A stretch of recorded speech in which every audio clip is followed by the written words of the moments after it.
지난 겨울에도 가장 추울 때 드라이브 예배를 드렸는데 지금은 또 가장 더울 때 저희들이 이렇게 다시금 드라이브 예배를 드리게 됐습니다. 이렇게라도 현장 예배를 드릴 수 있다고 하는 것은 예사롭지 않은 특별한 하나님의 은혜라고 생각됩니다. 농부는 덥다고 논밭에 나가지 않고, 또 건설 노동자는 덥다고 건설 현장을 나가지 않는 일이 없습니다. 덥다고 춥다고 날씨와 상관하지 아니하고 자기의 삶의 현장에 충실한 것처럼, 예배하는 성도는 어떤 상황 가운데라도 하나님을 예배할 수 있음이 감사고 은혜고 그 소중함과 가치를 알기 때문에 오늘 이런 무더운 날씨에도 함께 예배할 수 있게 돼서 참으로 감사하고 기쁩니다. 저는 사실 특별히 좋아하는 계절이 없어요. 더우면 더운 대로 좋고, 여름이 좋고, 추우면 추운 대로 그 계절을 좋아합니다. 저는 가장 기쁠 때가 성도님들과 같이 예배하는 때고, 성도님과 함께 봉사할 때고, 성도님과 함께 선교할 때가 가장 기쁩니다. 사람마다 기쁨의 그 이유와 원인이 다 다를 거예요. 뭐로 인해서 기뻐하는가. 오늘 우리 교우들도 하나님 앞에 예배 드릴 때 예배 드림으로써 감사하고, 또 예배 드림에 기쁨이 있고, 예배 드린 자에게 주시는 하나님의 은혜와 은총이 이 시간 함께 하시기를 축원합니다. 축원합니다. 오늘은 이 마태복음을 잠시 쉬고 하박국서를 통해서 함께 말씀의 은혜를 나눴으면 합니다. 제가 주보에다 간략하게 대략적인 설교에 대한 안내를 해드렸습니다. 오늘부터 5주에 걸쳐서 말씀을 나눌 텐데, 여러분이 이 하박국서가 3장밖에 되지 않아요. 한번 예배 후에 처음부터 끝까지 한번 읽어보실 수 있기를 바랍니다. 오늘 이 하박국서는 우리가 처한 상황과 매우 비슷한 면이 있습니다. 이 하박국 선지자는 자신이 살던 세상을 바라보면서 하나님께 깊은 탄식을 올리고 있어요. 하박국 선지자가 하나님께 탄식하며 기도할 때 중요한 단어 2개를 사용합니다. 하나는 어찌하여 라고 하는 말과, 다른 하나는 언제까지. 어찌하여 하나님께서는 이런 일이 일어나도록 허락하셨는가, 하나님께 따져 물듯이 하나님 앞에 탄원하고 있어요. 하박국 선지자는 거기서 끝나지 않고 언제까지 이런 일을 그대로 두실 것인지 탄식하며 기도하고 있습니다. 왜 하박국 선지자가 하나님께 이렇게 강력한 탄원을 하고 있나? 시대적 배경을 알 필요가 있습니다. 6절에 보면은 갈대아인을 하나님께서 일으켰다고 하는 말씀이 나오죠. 갈대아인은 구약 성경에서 바벨론 사람을 가리켜요.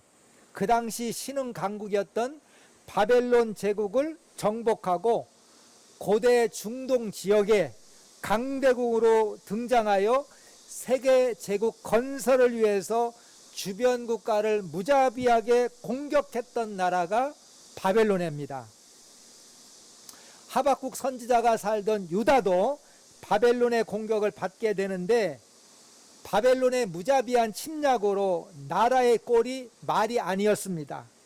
불의와 폭력이 만연하고 하나님의 법과 사회 질서가 무너지고 정의가 땅에 떨어졌어요. 그런데 하박국에게 지금 이것이 특별히 문제가 되는 것은 이 모든 것들을 하나님이 허락하셨다고 하는 거예요. 하박국 선지자는 이 세상 만물을 하나님이 창조하셨을 뿐만 아니라 지금도 살아계셔서 역사를 주관하고 계시다고 하는 것을 하박국 선지자는 누구보다도 잘 알고 있었습니다. 하나님께서 자신들을 심판하기 위해서 지금 바벨론을 통하여 자신들에게 이와 같은 일을 당하도록 하나님이 허락하셨다고 하는 것을 하박국 선지자가 잘 알고 있습니다. 그렇게 하박국 선지자 하나님 앞에 탄식하며 기도하는 거예요. 하나님, 언제까지 이대로 두시렵니까? 악인이 의인을 괴롭히고 해방하고 있는데 왜 하나님은 개입하지 아니하시고 하나님께서는 그 모든 것들을 바라보고만 계시는가? 하박국 선지자가 하나님 앞에 따져 묻고 있는 거예요. 지금 하나님께서 역사에 개입해 주셔서 문제를 해결해 달라고 탄원하고 있습니다. 하나님께서 자신의 택하신 백성을 심판하기 위해서 그렇게 잔인하고 야만적인 국가를 사용할 수 있습니까? 지금 자신들이 처한 상황이 너무 비극적인 겁니다. 그래 오늘 성경 13절에 보면은 하박국 선지자가 하나님 앞에 이렇게 탄원하며 부르짖으며 기도하잖아요. 주께서는 눈이 정결하시오 악을 참아 보지 못하시며 패역을 참아 보지 못하시거늘 어찌하여 거짓젠다를 방관하시며 악인이 자기보다 의로운 사람을 삼키는데도 잠잠하시나이까. 하박국 선지자는 자신이 처한 그 상황을 그물에 걸린 물고기와 같아 그렇게 고백하고 있어요. 그물에 걸린 물고기처럼 아무리 힘을 주고 퍼덕여도 어떻게 할 수 없는 그런 상황에 지금 하박국과 유다가 나라가 그런 상황에 처해 있다는 것입니다. 이 상황에서 건져주시고 해결해 주실 분은 단 한 분, 하나님뿐인데 그 하나님께서 방관하시고 침묵하고 계시다는 겁니다. 여러분, 우리도 지금 어쩌면은 그물에 걸린 물고기처럼 그와 같은 상황에 우리가 떨어져 있는 것 같아요. 그런데 하나님은 활동하시지 않는 것처럼 보입니다. 하나님께 간절히 기도해도 하나님이 응답하시지 않아요. 하박국처럼 여호와여 내가 부르짖어도 주께서 듣지 아니하시니 어느 때까지니까 내가 강포로 인하여 외쳐도 주께서 구원치 아니하시나이다. 이 하박국의 기도는 어쩌면 오늘 우리의 기도일 수 있습니다. 개인적으로도 하나님 앞에 기도해도 하나님이 응답하시지 않고 침묵하실 때가 있습니다. 대신 하나님께서 기도에 응답할 때 의외의 기도에 응답을 하실 때가 있습니다. 오늘 성경에서 오랫동안 하나님이 응답하시지 않다가 하나님께서 하박국에게 응답하시기를 뭐라고 그래요? 내가 갈대아 사람을 일으켰도다. 하박국은 하나님의 의외의 응답에 대해서 악인이 의인을 삼키는 것 합당합니까? 의인이 악인에게 삼키는 거 하나님 합당합니까? 여러분, 그때뿐만 아니라 어느 때 어느 시대 어느 나라건 우리가 사는 세상도 악인이 의인을 삼키는 일들이 많이 있어요. 의인들이 악인에게 삼키는 일들이 수없이 있을 수가 있습니다. 하나님의 역사는 우리가 알 수 없는 방법으로 우리를 때로 연단하시고 인도하실 때가 많습니다. 전 세계적으로, 국가적으로, 개인적으로 우리가 알 수 없는 방법으로 하나님이 우리를 때로는 연단하시고 인도하시는 거예요. 그런데 중요한 것은 이런 상황에 우리가 접하게 되면은 우리의 믿음, 우리의 참된 믿음, 우리의 믿음의 정도, 우리의 믿음의 민낯이 드러난다는 거예요. 내 믿음의 정도가 드러나게 되어 있어요. 말이 안 되는 상황 가운데 어떻게 할 것인가? 어떻게 해야 되는가? 내가 처한 상황이 이해할 수 없고 무엇으로도 설명이 되지 않은 이런 상황 가운데 있을 때 믿음의 성도는 어떻게 할 수 있을까? 하박국서는 이에 대한 답을 주고 있습니다. 하박국서는 의인은 그러잖아요. 하박국서를 통해서 우리 자신도 여러분도 이런 상황 가운데 어떻게 할 것인가 답을 찾아야 되고 나의 답을 내놓을 수가 있어야 되는 겁니다. 구약성경 창세기 보면은 요셉이 아버지의 큰 사랑을 받지만 형들의 그 미움을 삽니다. 그래 형들의 미움을 사서 그 죽음의 구덩이에 던져지기도 하고 애굽의 노예로 팔려가기도 하고 보디발의 집에 종으로 있다가 보디발 아내의 그 유혹을 받아서 옥에 갇히기도 합니다. 요셉은요, 그물에 걸린 물고기 같은 신세입니다. 자기가 할 수 있는 일이 아무것도 없었어요. 발버둥을 친다고 해도 거기서 헤쳐나올 수 있는 길을 발견할 수가 없었어요. 그물에 걸린 물고기 신세였습니다. 요셉이 어떻게 했는가? 그럼에도 불구하고 요셉은 하나님을 신뢰하고 믿음으로 상황을 받아들이고 믿음으로 기다리며 믿음으로 견뎠다고 하는 거예요. 자신이 처한 상황이 자신의 힘으로 빠져나올 수 없고 자신의 처한 상황을 무엇으로 설명되지 않을 때 요셉이 어떻게 했는가? 내일 저녁부터 줌으로 우리 청년대학부 수련회를 합니다. 첫째 날 인도네시아에 있는 이용규 선교사님이 줌으로 들어오셔서 말씀을 전하는데 그 본문이 창세기 40장 8절 말씀의 제목이 해석은 하나님께 그렇게 되어 있어요. 지금 알 수 없지만 시간이 지나면 하나님께서 알게 하시고 하나님께서 구원해 주시며 하나님께서 해석해 주신다는 것입니다. 우리는 이 시련이 닥치고 시련이 깊어지면 또 시련이 길어지면 견디지 못하고 기다리지 못하고 포기해요. 그러나 믿음으로 승리한 사람들의 공통점이 하나가 있습니다. 어떤 상황에도 하나님을 신뢰하며 믿음으로 기다리며 견디는 거예요. 그러면 하나님께서 시간이 지나고 나서 그 모든 것들을 해결하시며 해석하여 우리에게 알게 하시는 것입니다. 현재 코로나로 인해서 전 세계가 어려움을 겪고 있습니다. 코로나는 한 나라의 문제가 아니고 전 세계의 문제가 됐습니다. 후진국의 문제가 아니라 선진국도 문제가 됐습니다. 여기에는 하나님의 분명한 경고가 있다고 저는 생각해요. 원래 전염병은 후진국 병입니다. 선진국은 전염병이 걸리지 않아요. 선진국은 너무 많이 먹고 너무 오래 살아서 생긴 병이 문제가 되는 것이 선진국 병의 특징이에요. 전염병은 후진국 병이기 때문에 제약회사들이 연구를 잘하지 않고 시간을 들이고 돈을 들여서 약을 잘 만들지 않아요. 왜? 만들어도 큰 돈이 안 되고 사갈 나라가 없기 때문에 전염병 잘 연구하지 않고 약 잘 안 만듭니다.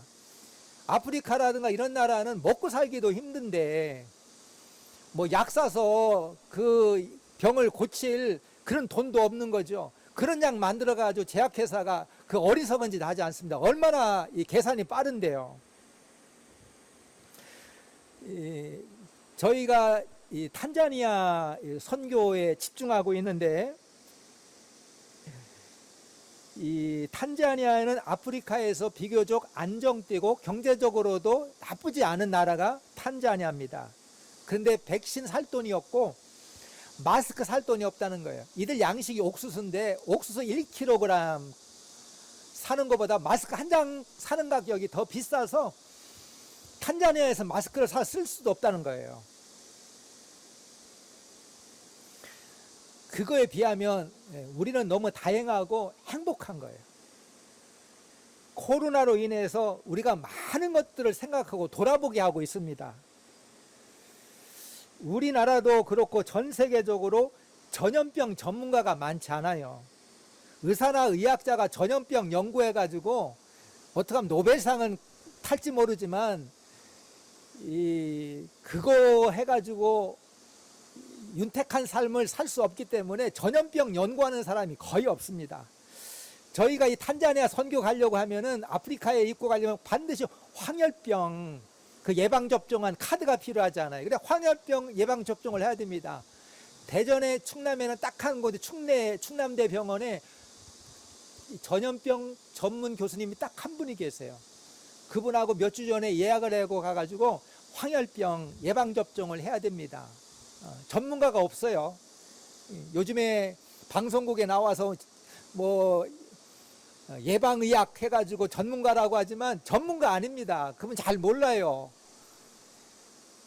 근데 이 황열병 예방접종하려고 충대 교수님 가면은 황열병 뭐하러 오셨습니까? 황열병 아프리카 가려고 황열병 접종하러 왔습니다. 그러면 반드시 하는 말이 있습니다. 어이구 그곳에 가는데 말라리아도 접종해야 되고 장티푸스 접종해야 되고 그러면서 막 20만 원 30만 원 예방접종비를 지불하게 하죠. 근데 놀라운 사실은 말라리아는 예방접종이 안 돼요. 교수님이 그걸 모르고 있어요. 알면서 그런지는 않겠지. 말라리아는 예방접종이 안 되는 예방접종 해야 된다고 몇십만 원짜리 약을 먹인다고. 근데 전문가가 없는 거예요. 전염병에 대해 모르는 거예요. 코로나로 전 세계가 혼란에 빠져 있죠. 이유가 있는 거죠. 우리를 돌아보게 하는 거예요. 나만 생각하고 어려운 사람 생각하지 않고 그거에 대해서 연구하지 않고 죄송합니다. 우리 그런 말 하잖아요. 우리 탈모드 있는 분들 그 탈모제에 연구하려고 얼마나 많은 연구를 하고 근데 아프리카의 그 전염병으로 죽는 거에 대해서 거기에 투자하지 않는다는 거예요. 이게 세계 경제죠. 이게 세상의 그 사상이 이런 거예요. 코로나의 치명률이 2%가 안 된다는 것입니다. 전 세계 사람이 다 걸려도 치명률 2%가 잘 안 된다는 거예요. 이렇게까지 두려워할 이유는 없어 보여요. 근데 이것을 통해서 우리에게 알게 된 것이 하나가 있습니다. 세계는 나 혼자가 아니라 세계는 하나의 운명 공동체라고 하는 것을 우리에게 알게 하고 우리를 이것을 깨닫게 하는 거죠. 지금 코로나보다 더 무서운 것은 지구온난화 문제를 얘기합니다. 산업혁명 이후에 지구의 기온이 섭씨 1.1도가 올라갔대. 평균 1.1도가 올라간 것이 뭐 대단하냐. 근데 만약에 1.5도를 넘으면 인간의 손을 넘어서 이 지구가 이 파국으로 치달을 수밖에 없다고 경고하고 있잖아요. 그럼에도 불구하고 그냥 가는 거예요. 그냥 이대로 가는 거예요. 역사를 연구한 많은 역사가들에 하면은 망한 역사 문명을 연구해 보면은 거기에 그런 기록들이 있다는 것입니다. 이러다 망하는데 알면서 다 망했다는 거예요. 근데 한 나라 한 문명이 망하는 것이 아니라 전 세계 하나님이 창조하신 이 지구가 다 망할 수 있다는 이 경고. 나만 잘해서 안 되는 거고 우리 지구가 운명 공동체로 다 엮여 있다고 하는 거. 나만 잘 살고 가난한 나라는 그냥 둬도 된다는 것이 아니라 함께 망할 수 있다고 하는 강력한 이 경고가 어쩌면 이 코로나를 통해서 우리에게 주는 더 큰 하나님의 마지막 경고요 메시지가 아닐까 저는 그런 생각을 합니다. 우리가 사는 지구는 운명 공동체죠. 과학을 통해서 하나님의 창조 질서를 무너뜨리고 깨뜨리고 이거에 대한 하나님의 강력한 경고일 거예요. 우리는 일상이 회복되고 옛날로 돌아가기를 원하지만 하나님은 어쩌면 진정으로 회개하고 돌이키고 하나님 앞에 돌아오기를 하나님이 기다리시면서 마지막 사인을 경고를 하박국 선지자를 통해서 유다에게 이 경고와 이 사인을 준 것처럼 오늘 우리에게 하나님께서 이와 같은 경고의 메시지를 주시는 겁니다. 출애굽기 3장에 보면 모세가 호렙산에서 하나님의 임재 가운데 그 하나님의 소명, 하나님의 음성을 듣습니다. 내가 선 곳은 거룩한 곳이니 신을 벗으라. 하나님은 모세를 부르실 때 더는 가까이 오지 말고 신을 벗을 것을 명령하십니다. 하나님께서 모세에게 거룩한 거리두기를 말씀하시는 거예요. 오늘 우리는 사람들끼리 사회적 거리두기를 하고 있지만 하나님은 호렙산에서 모세에게 거룩한 거리두기를 명령하고 계셔요. 성사학자 매튜 헨리는 그의 주석 책에서 이 부분을 이렇게 해석해 놨습니다. 다만 말씀을 들을 만큼만 가까이 가야지 하나님의 기색을 살피려고 접근은 삼가야 된다. 그 뜻이라는 거예요. 거룩한 거리두기를 이렇게 해석한 것입니다. 오늘 우리는 성전을 들어오는 것을, 성전에 나아가는 것을 금지당하고 있습니다. 나라가 이걸 금지했다고 하지만 이 모든 것들은 하나님이 금지하신 거예요. 하나님이 들어오지 못하도록 하신 거예요. 대통령과 국무총리의 어떤 명령을 통해서, 국가의 명령을 통해서 들어오지 말라, 나오지 말라, 이렇게 명령을 한 거지만 궁극적으로 하나님이 결제하신 겁니다. 하나님이 성전에 들어오지 말라, 가까이 하지 말라, 이렇게 명령을 받고 있는 거예요. 어쩌면 우리가 회개 없이 습관적으로 성전 뜰만 밟는 예배에 대한 하나님의 통렬한 책망이고 경고일 수가 있는 것입니다. 나는 더 이상 너희들 예배를 받기를 원치 않는다고 하나님이 우리의 모든 예배를 거절하신 거예요. 코로나로 손발이 묶여서 그물에 걸린 물고기 같은 신세처럼 우리가 보입니다. 우리는 내 마음대로, 내 뜻대로, 내 생각대로, 내 계획대로 돼야 되는데 안 되니까 답답한 겁니다. 그러나 하나님의 뜻하심을 깊이 돌아보며 우리의 신앙을 근본적으로 새롭게 하는 그런 기회가 되어야 됩니다. 기독교 역사에 있어서 믿음 때문에 그리스도인들이, 성도들이 수많은 순교를 합니다. 셀 수 없는 많은 순교자가 있어요. 우리는 신앙생활을 하면서 조금 작은 역경이나 시련이 있으면 시험 들었다 넘어지고 하는데 신앙도 편차가 큽니다. 믿음 때문에, 신앙 때문에 자기 목숨을 내놓는 것이 믿음의 성도들이 있는가 하면은 인간적, 이기적인 생각 때문에 하나님 없다고 저버리고 떠나는 사람도 있는 거예요. 미국 고든 코넬 세계 기독센터가 2007년부터 2016년까지 10년 동안 전 세계에서 그리스도인들 가운데 순교한 사람이 90만 명, 대략 1년에 10만 명이 믿음 때문에 지금도 전 세계에서 박해를 받아 순교한다는 거예요. 우리처럼 이렇게 자유롭게 하나님을 예배하는 것도 당연한 것 아닙니다. 생명의 이웃 속에서 신앙의 자유가 없어서 가슴 졸이며 숨어서 예배를 드리고 있어요. 이 프랑스의 개신교도를 부르는 특별한 이름이 있는데 위그노라고 부릅니다. 기독교 세계사에도 이 프랑스사 보면은 이 위그노 이야기가 나오잖아요. 종교개혁 당시에 가톨릭교에 의해서 셀 수 없는 개신교도들이 순교를 당합니다. 파리 세느 강변이 그 순교의 피로 붉게 흘렀다는 거예요. 한두 사람이 죽은 게 아닙니다. 앙리 사사의 낭트 칙령으로 인해서 종교의 자유가 잠깐 40년 동안 보장이 됐지만 암살당하죠. 가톨릭 교인에 의해서. 그런 다음에 500년 동안 탄압의 시대가 계속됩니다. 그래, 프랑스 개신교도는 그때를 광야교회 시대다, 그렇게 불러요.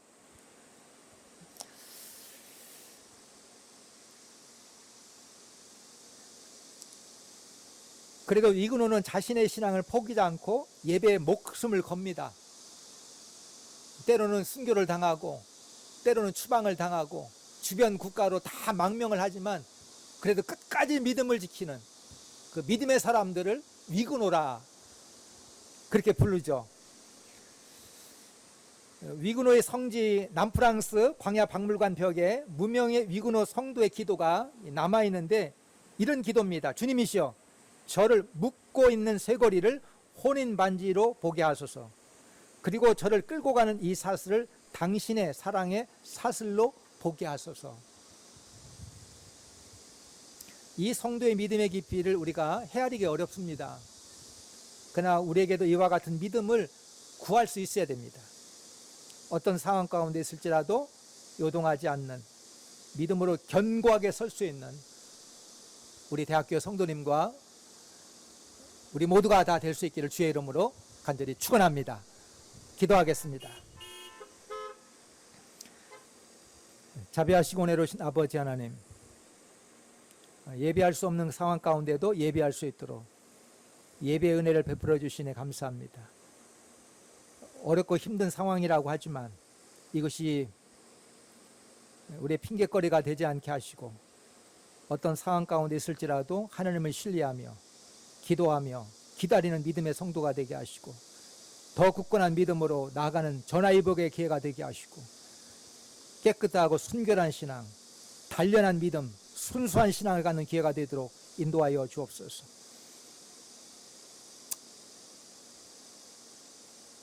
날이 어두울수록 별이 빛나는 것처럼 아무리 영적으로 깜깜하도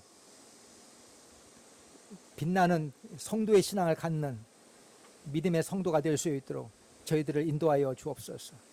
존귀하신 예수 그리스도의 이름으로 간절히 기도합나이다. 아멘.